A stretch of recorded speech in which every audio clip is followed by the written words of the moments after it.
மன்னன் கட்டியங்காரனோட படைகள் தோற்று ஊருக்குள்ள ஓடி வரத எல்லையில நின்று வேடிக்கை பார்த்துட்டு இருக்க ஆயர்குல வீரர்கள் கவனிக்கிறாங்க.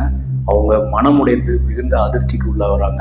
இதை உடனே நாட்டு மக்களுக்கு தெரிவிக்கணும் அப்படிங்கிற ஒரு எண்ணத்தோட அவங்க தாங்கள் அணிந்திருந்த மாலைகளிலிருந்து பூ சிதறி கீழே விழுந்து சேராகிற மாதிரி விசை கொண்டு ஓட ஆரம்பிக்கிறாங்க. அவங்க போய் ஊருக்குள்ள போய் இந்த மாதிரி கட்டியங்காரனோட அரசு படைகள் வேடர்கள் எய்த அம்பை கொண்டு வராங்க. வேடர்கள் நம்ம கிட்ட இருந்து கவர்ந்து போன ஆடு மாடுகளை எடுத்துட்டு திரும்ப காட்டுக்குள்ள போயிட்டாங்க அப்படிங்கிற செய்தியை அவங்க சொல்றாங்க. இந்த செய்தி காட்டு தீ மாதிரி நாடு முழுக்க பரவுது. அது அரண்மனை வாசலையும் வந்து எட்டுது.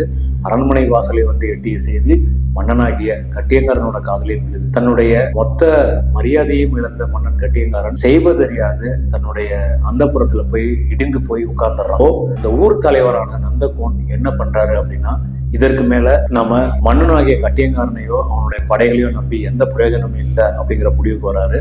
அதனால அவரு வேறு ஒரு யுக்தியை கையாளுறாரு. அது என்ன யுக்தி அப்படிங்கிறத நம்ம அடுத்த வீடியோல பார்க்கலாம்.